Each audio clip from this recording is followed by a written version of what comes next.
சாய்ராம். என் உயிரின் உயிரானவர்களே, என்னுடைய வேண்டுதல்களை சாயப்பா கேட்கிறார். என்னுடைய வாழ்க்கையில் நான் அடைந்த துன்பங்கள் இதுதான் கடைசி.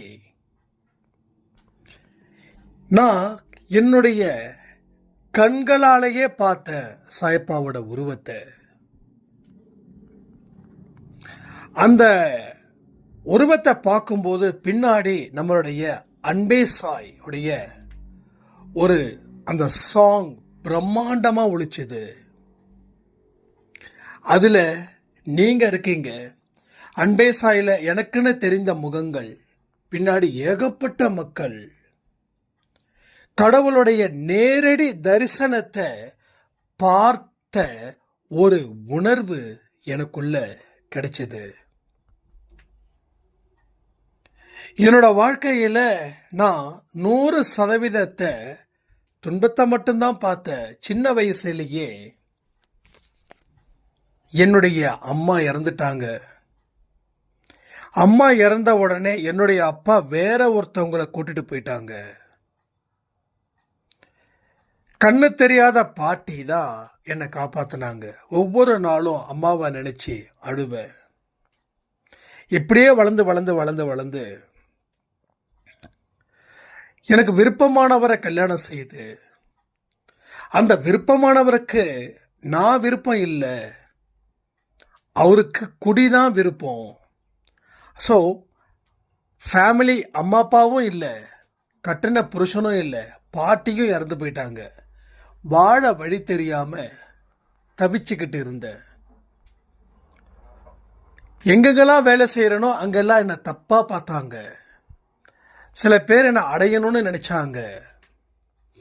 ஆனா எனக்குள்ள இருக்கக்கூடிய ஒரு ஒழுக்கம் என்ன இன்னைக்கு வரைக்கும் காப்பாத்திட்டு, கொஞ்ச நாட்களாக அன்பே சாய் ஆடியோவை கேட்க கேட்க என் மனசுல உனக்கு எத்தனை உறவுகள் இந்த குடும்பத்தில் இருக்காங்க, இத்தனை உறவுகள் இருக்கும்போது நீ அனாதையா நிப்பியா?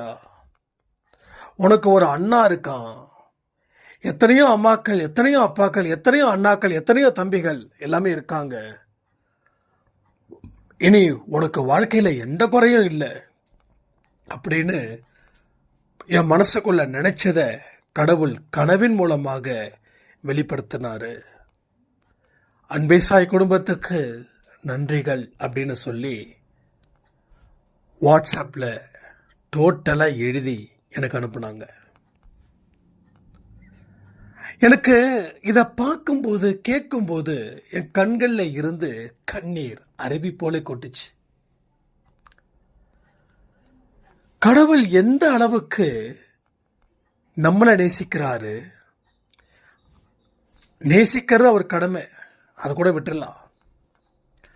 பெற்றோர்களுக்கு தாம் பிள்ளைகள் எப்படி இருந்தாலும் உயிருக்கு உயிராக நம்மளை நினைப்பாங்க. இப்போ பையன் திருடனே இருந்தாலும், பையன் மோசமான பையனாக இருந்தாலும் பெற்றவங்களுக்கு அவன் தன்னோட குழந்தை. ஆனால் இந்த சாய்ராமுடைய,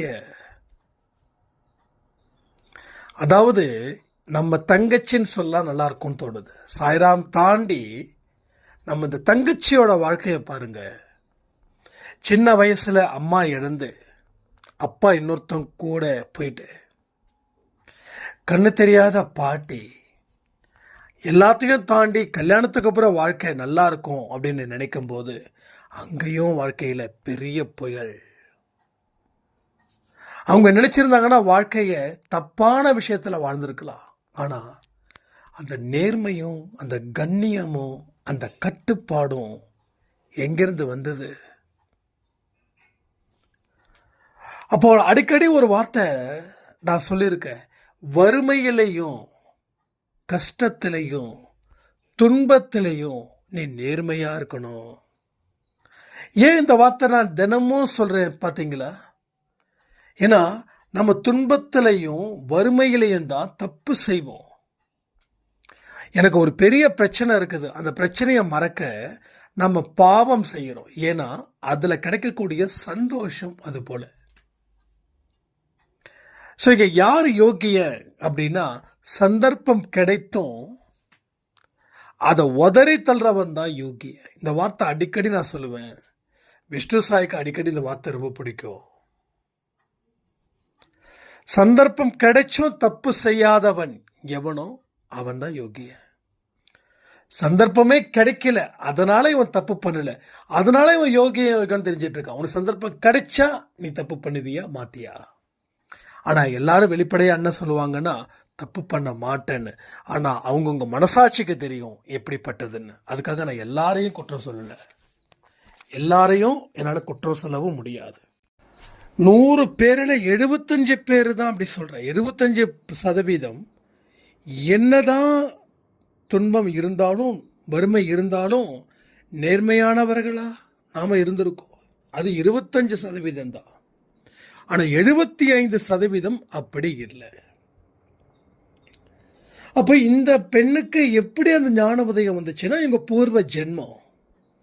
பூர்வ ஜென்மத்தில் அவங்களுடைய ஆன்மா கடவுளுடைய ஆன்மாவோட இணைஞ்சதால. நீங்கள்லாம் எவ்வளவு தூரம் நான் சொல்லக்கூடிய விஷயத்தை நம்புறீங்கன்னு எனக்கு தெரியல. நான் அடிக்கடி சொல்லக்கூடிய வார்த்தைகள் என்ன? உங்கள் ஆன்மாவை களங்கமில்லாமல் பார்த்து கொள்ளுங்கள்.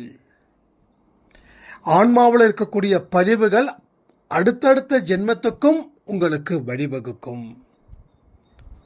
இந்த நொடி எந்த மனநிலையில் நான் கடக்கிறேனோ அது அடுத்த நொடியின் தொடக்கம். இந்த நாளை எந்த மனநிலையில் நான் முடிக்கிறேனோ அது அடுத்த நாளின் தொடக்கம்.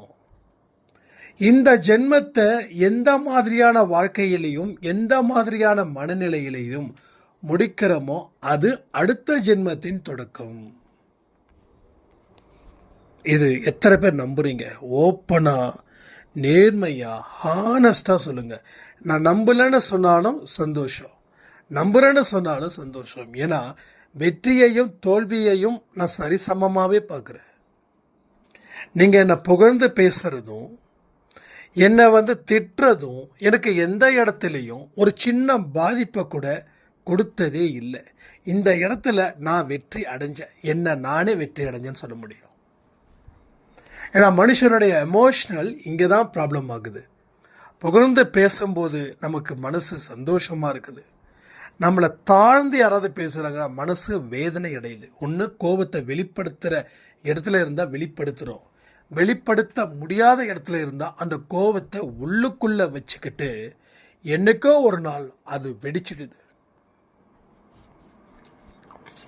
அதனால் நீங்கள் இல்லைன்னா இது நம்புறது கஷ்டம் அப்படின்னாலும் பரவாயில்ல, நீங்கள் என்ன ப்ராக்டிஸ் பண்ணணும் அவ்வளோதான். அதாவது தெரிஞ்சிக்காமல் வாழ்கிறத விட கொஞ்சம் கொஞ்சமாக தெரிஞ்சுக்கிட்டு வாழ்கிறது மேல் தானே. அந்த விஷயத்தை தான் நான் சொல்கிறேன். அப்போது அந்த பெண்ணுக்கு போன ஜென்மத்தில் கிடைச்ச ஒரு வாய்ப்பை சரியாக பயன்படுத்திக்கிட்டதால இந்த ஜென்மத்தை நிச்சயமாக சொல்கிறேன். அவங்களுக்கு 22 வயசு. 22 வயசு தான் நம்ம தங்கச்சிக்கு, அதாவது அந்த சாய்ராமுக்கு. அப்போது அவங்க 22 வயசுலேயே கடவுளுடைய தரிசனம் கிடைச்சிடுச்சுன்னா அடுத்த 30 வயசில் அவங்க எப்படி இருப்பாங்க? அடுத்தது 40 வயசில் அவங்க எப்படி இருப்பாங்க? அடுத்தது 50 வயசில் அவங்க எப்படி இருப்பாங்க? நான் சொன்னது ஒன்றே ஒன்று தான். இங்கே பாருங்கள், உங்களுக்கு என்ன தொழில் வருதோ அதை செய்யுங்க. 2வது 10th முடிச்சிருக்காங்க, +2 படிக்கிறதுக்கு என்னென்னலாம் பண்ணணுமோ அதெல்லாம் செய்யுங்க. அதுக்கு நான் உங்களுக்கு ஸ்பான்சர் பண்ணுறேன். அடுத்தது டிகிரி முடிங்க. ஏன்னா பெண்களுக்கு படிப்பறிவு ரொம்ப முக்கியம். பெண்களுக்கு படிப்பு தான் முக்கியம். ஆண்களுக்கு பிரச்சனை கிடையாது. ஆனால் பெண்களுக்கு படிப்பு மிக மிக மிக மிக முக்கியம். இல்லைன்னா தொழில். ஒன்று தொழிலில் நீ முன்னேறு, இல்லைன்னா படிப்பில் நீ முன்னேறு. நீங்கள் 100, 200, 300 சில பேர் எனக்கு அனுப்புகிறீங்க இல்லையா, அதெல்லாம் இதற்கு தான் பயன்படுது. நாம் ஒருத்தவங்களுடைய உள்ளுணர்வை புரிஞ்சுக்கிட்டு இத்தனைக்கும் அவங்க ஹெல்ப் கேட்கல. நான் திரும்பவும் சொல்கிறேனே, அன்பிசாய் குடும்பத்தில் இருக்கிறவங்க யாரும் ஹெல்ப் கேட்க முடியாத அளவுக்கு தான் கடவுள் வழி நடத்துகிறார். ஆனால் நமக்கு என்ன தேவையோ அதை நாம் அவங்களுக்கு செய்கிறோம். ஏன்னா அந்த பெண் நம்ம குடும்பத்தில் ஒருத்தவங்க, சும்மா விட்டுற முடியுமா? அவங்க சாட்சியாக இருந்து நாளைக்கு அவங்க படித்த படிப்பில் பெரிய அளவில் வேலைக்கு போயிட்டு நம்ம குடும்பத்துக்கு எவ்வளோ ஒரு பெருமை. ஸோ அதனால தான் திரும்பவும் சொல்கிறேன், உங்கள் மனசை சுத்தமாக்கு. உன்னோட மனசை திறந்து வைக்கணும். கதவை திறந்து வச்சா தானே மனிதர்கள் வருவாங்க. உன்னுடைய மனசை திறந்து வச்சா தானே கடவுள் வருவார். கடவுள் வந்தால் தானே உன் வாழ்க்கை சந்தோஷமாக இருக்கும். தேவையில்லாத இந்த மனுஷங்க கிட்ட வாக்குவாதம் செய்து உன்னுடைய நிலையை நீயே தாழ்த்திக்கிற. கடவுள் எனக்கு சொல்லக்கூடிய வார்த்தை ஒன்று தான், ஆர்கியூ பண்ண வேண்டிய இடத்துல பண்ணு. ஒருத்தன் கேள்வி கேட்டால் அவனுக்கு பதில் சொல்லு. அவன் அந்த பதிலை புரிய வைக்க நீ ஆர்கியூ பண்ணு. ஆனால் அவன் உன்னோட பதிலை ஏற்றுக்கலன்னு தெரிஞ்சதுக்கப்புறம் நீ சொன்னது சரின்னு அந்த இடத்துல விலகிடு அப்படின்னு. அன்பேசாயில் நிறைய கேள்விகள் கேட்குறீங்க. ஆனால் உங்களுக்கு இந்த மாதிரி பதில் தான் வேணும்னு நினச்சி கேட்குறவங்க கிட்ட சாய்ப்பா பிளஸ்ன்னு முடிச்சிடுறேன். என்றைக்குமே நாம் நம்ம லைஃப்பை முடிவு பண்ணுறது தப்பே இல்லை. ஆனால் நம்ம முடிவு பண்ணது தப்பாக இருந்தால் அது எப்படி சரியாக இருக்கும்? தப்பு தானே. கிணத்துக்குள்ளே குதிச்சா நான் உயிரோடு இருப்பேன் அப்படின்னா உயிரோடு இருக்க மாட்டேன்னு சொல்கிறோம். இல்லை, உனக்கு என்ன தெரியும், நான் உயிரோடு தான் இருப்பேன். சரி குதி. நீ குதிச்சிட்டா நீ முடிஞ்சு போன. ஆனால் உன்னை பார்த்து உன்னை மாதிரி தாட்டில் ஒருத்தன் இருக்கிறவன் அதை பார்க்கும்போது கிணத்துக்குள்ளே குதிச்சா செத்துருவோன்னு தாட்டு வருது இல்லை, நீ அவனுக்கு பாடமாறு. அவ்வளோதான், முடிஞ்சிடுச்சு. அதனால் என்கிட்ட கேள்விகள் கேட்கும்போது எந்த மனநிலையிலையும் எந்த முடிவும் உங்கள் ஒரிஜினல் மனநிலையை காட்டுங்க. ஆனால் இதை தான் நான் சொல்லணும்னு முடிவு பண்ணி கேட்காதீங்க. அதே தான் கடவுள்கிட்டே சொல்கிறேன். எனக்கு இதுதான் வேணும்னு சொல்லி முடிவு பண்ணி கடவுளை கேட்காதீங்க. எனக்கு அது வேணும், உங்கள் விருப்பத்தின்படி நடக்கட்டும்னா இது பைத்தியக்காரத்தனம். எனக்கு வேணுன்றது உங்கள் விருப்பம், அவருக்கு வேண்டது அவருடைய விருப்பம். யாருடைய விருப்பம் இங்கே நிறைவேறணும்? நம்ம விருப்பம் நிறைவேறணுமா இல்லை கடவுளுடைய விருப்பம் நிறைவேறணுமா? அதுலேயும் ஒரு சந்தேகம் வரும். என்ன தெரியுமா? என்னுடைய விருப்பம் கடன் தீர்க்கணும், ஒரு கடவுள் வேற விருப்பத்தை வச்சிருப்பாரோ அப்படின்னு. அப்போ ஒரு விஷயத்தை புரிஞ்சுக்கணும், உங்களை விட கடவுள் அறிவாளியா இல்லையா? உங்களை விட கடவுள் நல்லவரா இல்லையா? அப்போ தன்னுடைய குழந்தைய கடனை தீர்க்க மாட்டாரா அவரு? அப்போ உனது சித்தத்தின்படி உனது விருப்பத்தின்படி எனது வாழ்க்கையை வழிநடத்துன்னு நீங்கள் சொல்லிட்டீங்கன்னா உங்களுக்கு எந்த விருப்பமும் இல்லை, கடவுளுடைய விருப்பம்தான் உங்கள் விருப்பம் அப்படின்னு. ஸோ கடவுளோட மிராக்கிளே வேற லெவலில். நம்ம அன்பேசாயில் பானுமதி அம்மா அவங்க எல்லா பதிவுக்கும் கமெண்ட் அருமையாக இருக்கும். அவங்க சொன்னது நேற்று கொடுத்த கமெண்ட்டோ இல்லை முந்தானத்து கொடுத்த கமெண்ட்டோ சரி ஞாபகம் இல்லை, தம்பி நான் நிறைய டேப்லெட் போட்டேன், இப்போ நிறைய டேப்லெட் குறைஞ்சிடுச்சு அப்படின்னு. அப்போ கடவுளுடைய சக்தி நம்மளை வழி நடத்துது. எப்போ வழி நடத்தும்? நான் என்னுடைய வாழ்க்கையை வழி நடத்த விரும்பலை, நீ என்னுடைய வாழ்க்கையை வழி நடத்துன்னு நாம் மனப்பூர்வமாக கேட்குறோம் பாருங்க, அப்போ ஒன்று அது வழி நடத்தும். இல்லை என்னுடைய வாழ்க்கையை நான் தான் வழி நடத்துவேன், நீ என்னோட கையை பிடிச்சிக்கிட்டு வா. இப்படி தான் உலகத்தில் இருக்கக்கூடிய மக்கள் கடவுள்கிட்ட வேண்டுறாங்க. கடவுள் என்ன பண்ணுறாரு? நீ பாவத்தை செஞ்சதால தானடா தண்டனை அனுபவிக்கிற, தண்டனையை அனுபவிச்சுட்டு வாடான்றார். ஆனால் மனுஷன் சொல்கிறான் தண்டனையை அனுபவிக்க முடியாது, உனக்கு சக்தி இருக்குல்ல, அந்த சக்தி என்னை காக்கட்டும்னு சொல்கிறான். இப்போ நீங்கள் யோசிச்சு பாருங்களேன், நீங்கள் யோசிச்சு பாருங்க, இது எந்த வகையில் சரி, எந்த வகையில் தவறுன்னு நான் சொன்னதை நீங்கள் மனப்பூர்வமாக அதை கேட்டு உள்வாங்கி நீங்கள் சிந்திக்க ஆரம்பிக்கும் போது உங்கள் மனசில் ஒரு விதமான நம்பிக்கை இருக்குது. நம்பிக்கை வரும். ஆமாம், இது நான் செய்தது தானே, இதை சரி பண்ணாதானே அவர் என்னுடைய வாழ்க்கையை வழி நடத்துவார். நீ ஒரு வீட்டை திருடிட்ட, திருடாத வரைக்கும் நீ ராஜாவாக இருந்த. உன்னை எப்படி இப்படிலாம் சம்பாதிக்கிற அப்படின்னு சொல்லி உன் பொண்டாட்டி சந்தோஷப்பட்டாங்க,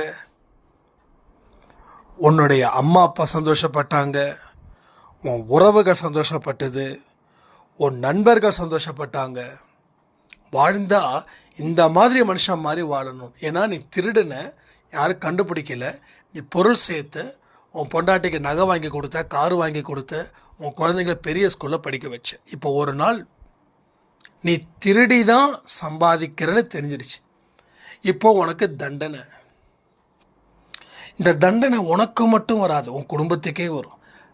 அப்போது பொண்டாட்டிக்கு தெரியாமல் அவன் திருடுனானா? இப்போ பொண்டாட்டியும் ஏன்னா ஏற்கனவே நம்ம மேலே ஒரு எகென்ஸ்டாக தான் இருப்பாங்க. அப்போது அந்த தண்டனையை அனுபவிச்சு தான் ஆகணும். இப்போ அந்த மனைவி எந்த வகையில் நீ இதை சம்பாதிச்ச நீ சொல்லுன்னு சொல்லி கண்டித்து கேட்டு இருந்தா அன்னைக்கு அவன் சொல்லியிருப்பான். ஆனால் மனைவிக்கு பணம் சம்பாதிக்கிறான், நம்ம சந்தோஷமாக இருக்கிறோம். ஸோ மனைவி ஒரு பக்கம் சுயநலமாக இருந்தாங்க. குழந்தைங்களை விட்டுருங்க, ஏன்னா குழந்தைங்களுக்கு ஒன்றும் தெரியாதுல்ல, அதுங்களுக்கு என்ன தெரியும்? அப்போது இந்த இடத்துல யார் குற்றவாளி? கணவன் மட்டுமா? இல்லை, மனைவியும் குற்றவாளி. கணவன் A1 குற்றவாளி, மனைவி A2 குற்றவாளி. அக்யூஸ் நம்பர் 1 கணவன், அக்யூஸ் நம்பர் 2 மனைவி. அவ்வளோதான். இப்போ கணவன் ஜெயிலுக்கு போவான், கணவன் ஜெயிலில் இருந்து தண்டனை அனுபவிப்பான். மனைவி வருமானத்துக்கு வழி இல்லாமல் 4 பேர் கேவலமாக பேசி இந்த மனைவி தன்னுடைய குழந்தைங்களை கூட்டுட்டு ஏதோ ஒரு ஊருக்கு போய் பிழைக்க வேண்டிய கட்டாயம் இங்கே வருது. அப்போ மனைவி என்ன பண்ணியிருக்கணும்? கேட்டுக்கணும். அப்போ இந்த தண்டனை எதனால் அப்படின்னா, என் கணவன் தானே தப்பு பண்ணா, நான் என்ன தப்பு பண்ணேன் அப்படின்னு கேட்கக்கூடிய மனைவிகளுக்கு தான் இதை நான் சொல்கிறேன். இப்போது கணவன் தப்பு செய்கிறான், அது உங்களுக்கு சாதகமாக இருந்ததால் அவன் தப்பு செய்கிறானா தப்பு செய்யலான்னு நினச்சே வாழ்ந்தீங்க. இந்த காசு ஏன் வந்தது, எப்படி வந்தது, ஏது வந்தது, என்ன வந்ததுன்னு சொல்லி கேட்டிருந்தா கணவன் பயந்துருப்பான். அப்போவே கணவன் தப்பானவன் தெரிஞ்சால் மனைவி என்ன பண்ணியிருக்கணும்? அதே நம்பிக்கையோட வீட்டை விட்டு வெளியில் கணவன் திரும்ப நீ மாறுனா நான் உங்களோட குடும்பம் நடத்துகிறேன், இல்லைன்னா என் குழந்தைய நான் பார்த்துக்கிறேன்னு சொல்லக்கூடியவளாக அந்த மனைவி இருந்திருந்தா அந்த மனைவிக்கு இன்றைக்கி அவ்வளவு பெரிய ஒரு பேரும் புகழும் கிடைச்சிருக்காதா? கூட இருக்கிறவங்களுக்கும் பாவத்தில் பங்கு இருக்குது, மறந்துடாதீங்க. அதாவது நம்ம எதை தவிர்க்க முடியுமோ அதை தவிர்க்கணும். தவிர்க்க முடியாது. இப்போ கணவன் தண்ணி அடிக்கிறாரு, 4 பேர்கிட்ட ரகலை பண்ணுறாரு, அதுக்கு நீங்கள் பொறுப்பு இல்லை. அதுக்கு பொறுப்பு இல்லை. கணவன் தண்ணி அடிக்கிறதால கணவனுக்கு தான் அதில் சுகமும் சந்தோஷமும் இருக்குது, மனைவிக்கு இல்லை, இல்லையா? ஆனால் திருடி சம்பாதிக்கிற காசில் மனைவிக்கு பங்கு இருக்குது. ஏன்னா மனைவி அந்த காசை வச்சு தான் சோறு சாப்பிட்றாங்க, ட்ரெஸ்ஸு போடுறாங்க, எல்லா செலவும் பண்ணுறாங்க. புரியுதா உங்களுக்கு? இதெல்லாம் புரிஞ்சுக்கணும். உடனே என் கணவர் தண்ணி அடிக்கிறார், அப்போ நானும் பாவத்துக்கு காரணமா? ஒருவேளை உங்கள் கணவர் தண்ணி அடிக்க நீங்கள் தான் காரணமாக இருந்தால் அது ஒன்றும் பண்ண முடியாது, அது உங்கள் தலையெழுத்து. நீங்கள் காரணம் இல்லைன்னா நீங்கள் கவலைப்பட வேண்டிய அவசியமே இல்லை. நீங்கள் பாட்டுக்கு ஸ்ட்ராங்காக நில்லுங்க, தெம்பாக நில்லுங்க, எதை பற்றி கவலைப்பட வேண்டாம். அதாவது 1000 பேர் விமர்சிப்பாங்க நம்மளை. நம்ம அன்பே சாயியில் நேம் சொல்லலை, ஒரு பெரிய அளவில் பிரச்சனை போயிட்டுருக்குது. ஸோ அடிக்கடி எங்கிட்ட கேட்பாங்க, சில விஷயங்கள் கேட்பாங்க. பட் இவங்க அன்பே சாய் குடும்பத்தில் இருக்கிறவங்கள யாரையும் நான் விட்டு கொடுக்க மாட்டேன். ஏன்னா எல்லாருமே சுத்தமான தங்கமான குழந்தைங்க தான். தம்பி இப்படி இருக்கு. மறுபடியும் 1 வாரம் கழிச்சோ 2 வாரம் கழிச்சோ ஆடியோ மெசேஜ் அனுப்பும்போது அழுதுகிட்டே, தம்பி என்னை எல்லாரும் கெட்டவங்கன்னு சொல்கிறாங்கப்பா, நான் என்ன பண்ணுறதுன்னு தெரியல, என்ன செய்கிறதுன்னு தெரியல. யாராவது அன்பே சாய் குடும்பத்தில் அழுதுட்டாங்கன்னா நான் உடனே ரிப்ளை பண்ண மாட்டேன். எனக்கு கொஞ்சம் ஃபீல் ஆகும். நான் அக்காவா, தங்கச்சி, அம்மா, அப்பா, எத்தனையோ பேர், எவ்வளவோ என்னை என் கண்ணில் இருந்து கண்ணீரை வர வச்ச அன்பேசாய் குடும்பத்தில் ஏகப்பட்ட பேர். இப்போ ரீசண்டாக ஒரு அம்மா அவங்க சொல்ல சொல்ல நம்ம நம்பிக்கை நம்ம அவங்க சொல்லும்போது நம்ம நனைஞ்சிடுறோம் அந்த அந்த அவங்க கண்ணீரில். இறந்து 100 நாள் ஆகுது பையன் இறந்து. இது வரைக்கும் கனவுல கூட வரவே இல்லை. நான் அந்தளவுக்கு லக்கி இல்லாமல் அம்மா அப்படிலாம் சொல்லாதீங்க, கனவுல வரணும் அவ்வளோதானே. அடுத்த 7 நாட்களில் கண்டிப்பாக கனவுல உங்கள் குழந்தை உங்கள் பிள்ளை வருவாங்க அப்படின்னு. அவங்க அந்த அம்மாவுடைய அந்த அழுகையோடு அந்த ஆடியோ கொடுக்கும்போது நான் கஷ்டமாக இருந்தது, ரொம்ப கஷ்டம். என்ன தான் நம்ம எமோஷ்னலில் இல்லைனாலும் பட் என்னமோ ஒரு கனெக்ட் ஆகுது நமக்கும் எனக்கும் அன்பேசாய் குடும்பத்துக்கும். பட் என்னால் அதை விட முடியல. அதனால தான் சொல்கிறேன், இங்கே ஒவ்வொருத்தவங்களுடைய வெற்றி எனக்கு முக்கியமாக இருக்குது. என்னுடைய வெற்றியை தாண்டி நான் என்னோடய வெற்றியை பெருசாக எடுத்துக்கவே இல்லை. ஏன்னா நீங்கள் இருக்கும்போது எனக்கு வெற்றி வந்தாலும் தோல்வி வந்தாலும் என்னை காக்கும் கவசமாக நீங்கள் இருக்கீங்க. நம்ம பிரதமர் மோடிக்கு அவருக்கு எப்படி பாதுகாப்பு இருக்குதோ அதை விட எனக்கு மிகப்பெரிய பாதுகாப்பு உங்கள் அன்பினால் நான் கட்டப்பட்டிருக்கேன். எத்தனையோ பேர்களை சொல்ல முடியும், ஆனால் ஒருத்தவங்களை சொல்லி ஒருத்தவங்க சொல்லலைன்னா அது தப்பாயிடுமே. அந்த ஒரு கஷ்டத்தை கூட நான் உங்களுக்கு கொடுக்கக்கூடாதுன்னு நினைக்கிறேன். இதே போல் ஒரு 4 நாளைக்கு முன்னாடி, நான் பேர் சொல்ல விரும்பலை, கிட்டத்தட்ட 6 ஷர்ட்டு, 4 புடவை, சுடிதார் இதெல்லாம் வாங்கி ஒரு சாய்ராம் அனுப்புகிறாங்க. உண்மையிலே சொல்கிறேன், எனக்கு கண்களில் இருந்து கண்ணீர் தான் வந்ததே தவிர, ஏன்னா எதுக்கு இவ்வளவு காசு செலவு பண்ணி.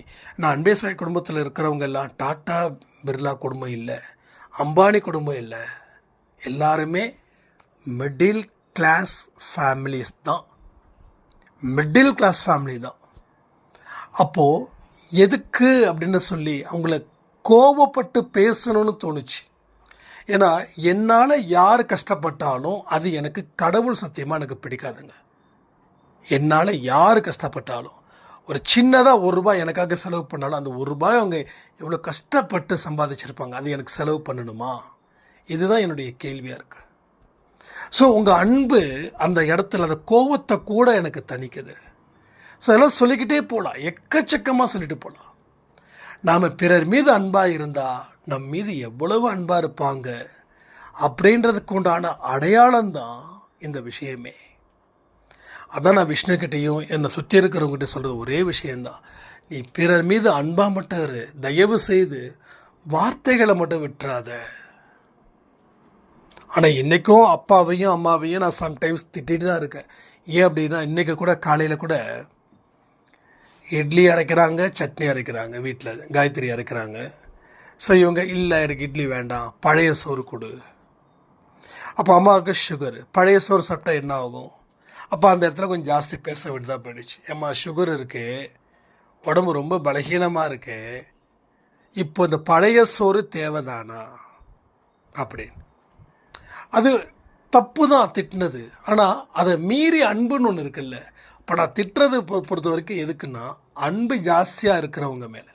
அப்போ அதே போல் தான் அந்த அந்த ட்ரெஸ்ஸெல்லாம் எடுத்து கொடுத்த அம்மாவுக்கு ஆடியோ அனுப்புகிறேன். ஏமா அப்படி பண்ணுறீங்க, என்னமா அப்படி? ஐயோ வேண்டாம், நாம் சொல்லக்கூடியது ஒரு புரிதல் அவங்களுக்கு வேறு மாதிரி புரிந்தால் அவங்க இன்னும் கஷ்டப்படுவாங்களே அப்படின்னு சொல்லி, ஏம்மா இவ்வளோ, அந்த வாய்ஸே கொஞ்சம் வேறு மாதிரி ஆக்கிக்கிட்டேன், ஏம்மா இவ்வளோ கஷ்டம் அப்படின்னு.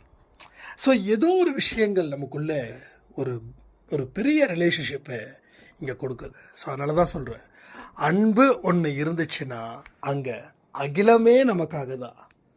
அந்த அன்போடு இருந்து வாழ்க்கையை வாழலாமே, ஒரு அற்புதமான இடத்துல இருக்கலாமே. ஸோ எல்லாருக்காகவும் ப்ரே பண்ணுங்கள்.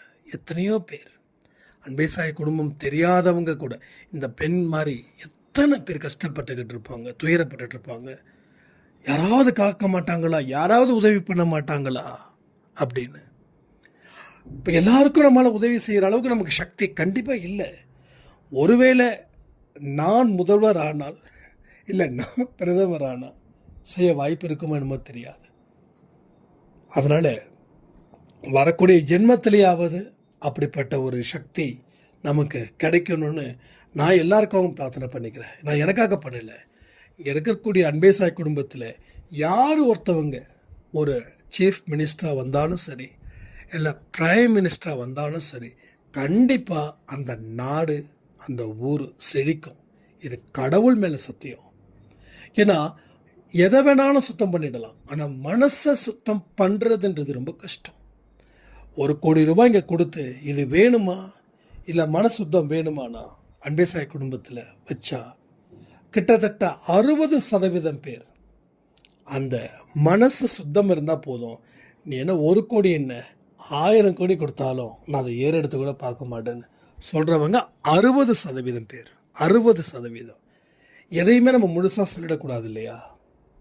ஸோ இதுதான். ஸோ கடவுளுடைய அன்பு நமக்கு இருக்கணும்னா நம்ம பிறர் மீது அன்பு வைக்கணும். பிறருக்கு உதவிகள் செய்வதில் நாம் கெத்தாக இருக்கணும்.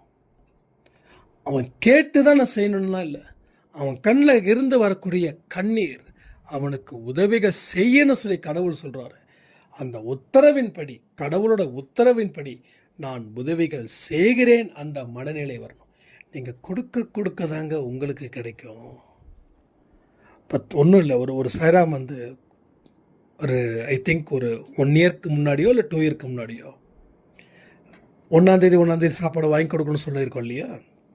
அப்போ அவங்க சொன்னது இப்போ கூட என் கண்ணை நினச்சாடு, ஒரு தம்பி எனக்கே சாப்பாடு யாராவது வாங்கி கொடுத்தா பரவாயில்லன்னு நினைக்கிறேன், ஆனால் என்னால் சுத்தமாக முடியல தம்பி. நான் ஒன்று தான் சொன்னேன், அம்மா உங்ககிட்ட ஒரு 10 ரூபா இருந்துச்சுன்னா அதை ஒரு பிஸ்கட்டை வாங்கி நாய்க்கு மட்டும் போடுங்க, மாதம் போடுங்க. அடுத்தது 3ஆவது மாதம் என்ன ஆச்சு தெரியுமா? 10 பேருக்கு சாப்பாடு கொடுக்குறாங்க. 10 பேருக்கு, ஒன்றும் இல்லை, 10 பேருக்கு 10 ரூபா கூட இல்லாமல் இருந்தவங்க 10 பேருக்கு சாப்பாடு வாங்கி கொடுக்குறாங்க. ஸோ இன்றைக்கி வாரம் சாப்பாடு வாங்கி கொடுக்குறாங்க. ஏன்? நீ மனப்பூர்வமாக உங்ககிட்ட இல்லைன்னாலும் இருக்கிறத கொஞ்சம் கொடுத்ததால உனக்கு அத்தனை நல்ல விஷயங்களும் நடந்துக்கிட்டு இருக்குதுன்னு. ஸோ இதை தான் நம்ம புரிஞ்சுக்கணும். ஸோ கொடுத்தால் வாடுவாய், கொடுக்கலன்னா உனக்கு யாரும் கொடுக்க மாட்டாங்க. நீ எப்படியோ அப்படி தான் உன்னை சுற்றி இருக்கிறவங்களும் இருப்பாங்க. இந்த உலகத்தில் 4 பேர் 5 பேர் மட்டும்தான் நம்ம உலகம் நினச்சிட்டு இருக்கோம். இல்லை, அதை தாண்டி எத்தனையோ பேர். நான் அப்படி தான் நினச்சேன். நான் அன்பே சாய்னு ஒரு குடும்பம் இருக்கும், அதில் வந்து 1,15,000 பேரோ 17,000 பேரோ அத்தனை பேருக்கு நம்ம தெரியும் சத்தியமாக நினச்சி கூட பார்க்கல. நாம் என்ன ஒரு அடி எடுத்து வச்சோம், அவர் பல அடியை எடுத்துகிட்டு போய் கொண்டு வந்து நிறுத்துகிறார். ஸோ இது எல்லாமே வாழ்க்கையில் நமக்கு கிடைக்க வேண்டிய பொக்கிஷங்கள். நீங்கள் சரியாக இருந்தால் எல்லாம் சரியாக இருக்கும் என்று. அதே போல் இந்த சாய் 365 உங்கள் கேள்விகளுக்கு உண்டான பதில் அதில் வந்து கொடுக்குறோம். நேற்று 2 வீடியோ போச்சு, இன்னைக்கு காலைல ஒரு வீடியோ போச்சு. ஸோ எந்த நேரம் அதெல்லாம் இல்லை, டக்கு பப்ளிஷ் பண்ணிவிடுவோம். எதுவாக இருந்தாலும் நம்ம வாட்ஸ்அப்பில் நான் ஸ்டேட்டஸ் வச்சுருவேன், நீங்கள் அதில் வந்து பார்த்துக்கோங்க. என்ன கேள்விகள் இருந்தாலும் கேள்விகளை கேளுங்க, கேள்விகளை எழுப்புங்கள். நிச்சயமாக அதற்குரிய பதில்களை கண்டிப்பாக இந்த பதிவின் மூலமாக தெரிவிக்கப்படும் சொல்லி இந்த பதிவை நான் முடிக்கிறேன். ஜெய் சாய்ராம்.